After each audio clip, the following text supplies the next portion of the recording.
大家好，我是小李子。相信很多人都有看过投资理财这系列的书籍，能内化以及学以致用的人应该也不少。今天要跟大家分享的是我从学到的投资理财知识，并运用在实务上成功的重点做法。每个人都有想过，有一天要达到财富自由。先前在股票投资及买房的浅知识影片中也有提到，在这世代，倘若你在年轻时越早学会投资理财的观念和技巧，对你的未来帮助也会越大。因为年轻就是本钱，本钱在运用时间复利，就可以为你累积财富与创造被动收入。而投资理财的观念丛书，其部分的内容和观念有帮助到我和周围的亲友们赚钱，并累积财富。因为有过亲身的经历，故可以分享其中5个投资理财及建立被动收入的重点，希望能够帮助大家运用好的观念，让你获得有意义及利益价值之资讯。第一点，从小培养并学会金钱管理。先了解，资产就是能为你带来收入的，而负债就是为你带来支出的。收入减支出，就等于你可以支配的自由现金流。家庭是每个人从小生长的环境，你可以从小就开始培养及教育孩子们良好的金钱观念，以压岁钱为案例，教导孩子如何存钱及消费，养成良好的金钱价值观和习惯。长大后自然而然的就会伴随良好的投资理财观念，未来无论是打工或正式进入职场工作，小则管理个人金流，中则管理部门编列预算收入支出，大则到自己创业或开立公司时的募资规划，一生都会受用不尽。穷人的现金流大概就是收入和支出打平，无法再累积资产，也很难向银行借贷。而中产阶级的现金流除了花钱消费，还必须缴纳许多贷款。如果没有累积资产的概念，一辈子就可能陷入靠努力工作来还债的循环。而富人的现金流会尽可能累积资产，减少负债。到这边，你是否会想重新检视自己的金钱观以及资产和负债呢？第二点，投资自己。知识就是力量，也可以改变命运。学习永远不要嫌晚，人要督促自己不断的成长。人应该从小到老不断的学习新知，并充实自己。除了在学校就学读书，出社会入职场后亦应该持续。人可以为学习而工作，很多时候我们可能单纯为了工作的薪水，付出劳力和时间，过程中却没有任何的成长。但实际上，学习和工作都是属于你自己的。有钱人并不是不工作就能赚钱，许多有钱人甚至比中产阶级更热爱工作。有钱人透过很多有挑战性的工作，不断的成长与拓展见闻。他们会透过工作获得更多的灵感和商业思维，因为他们看的不仅是工作薪水，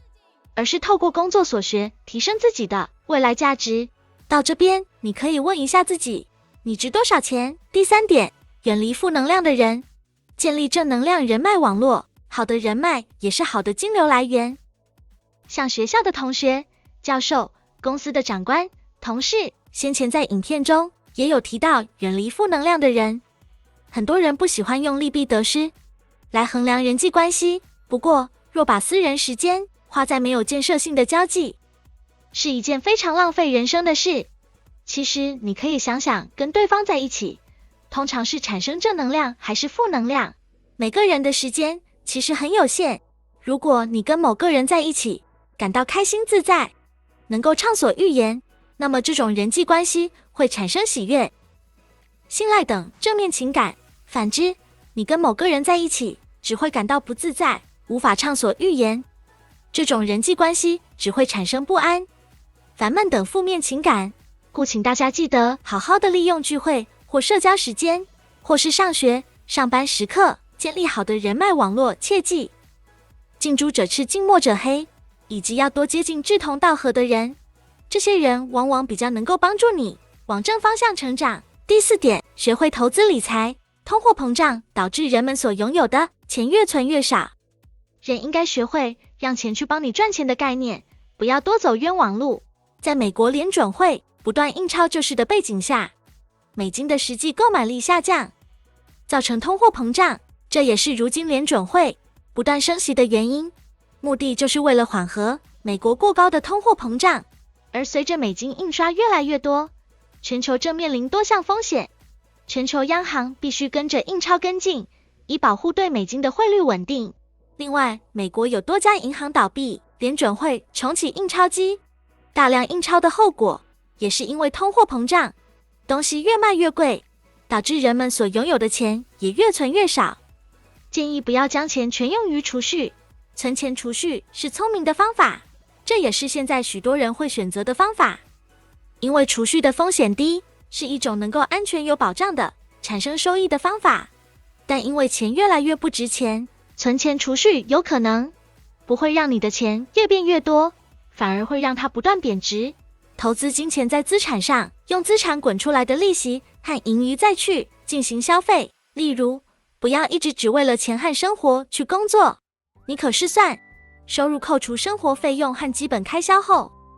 提拨出一部分资金去做投资，让钱去帮你运作。无论你是买股票、ETF、基金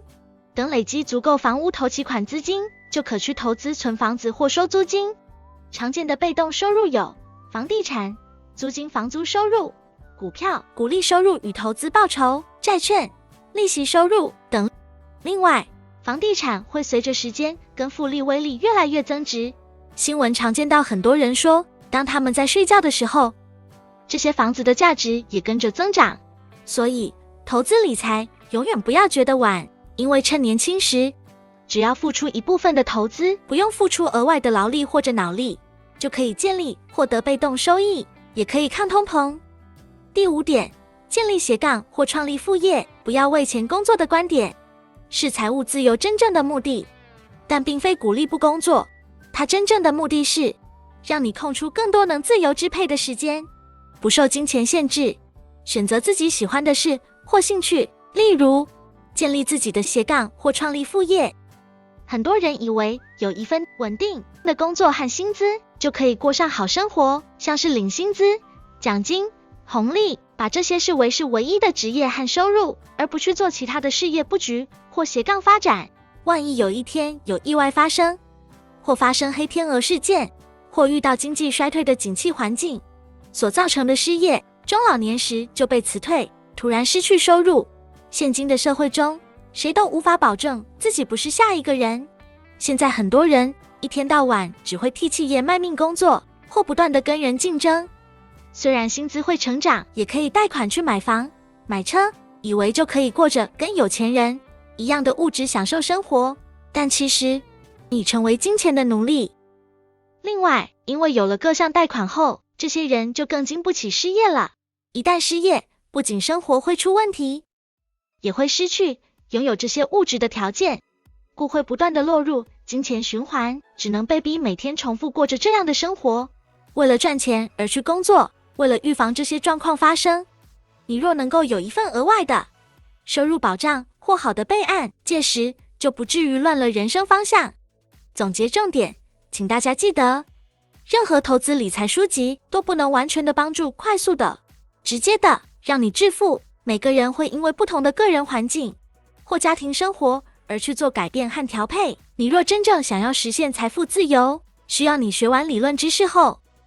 将这些资讯应用到实务中，才能透过不断的实践来验证是否可行，是否算成功。最后提醒，尽信书不如无书。诺贝尔经济学奖得主萨缪尔森曾说过，没有任何书籍可以让你致富，少有书籍可以让你保持富有状态，却有很多书会加速你的财富亏损。故请大家谨慎面对投资理财书籍及创作者的建议，别让它成了加速你财富亏损，而是可以应用好的理论知识，帮你建立被动收入，实现财务自由，创造更多的价值。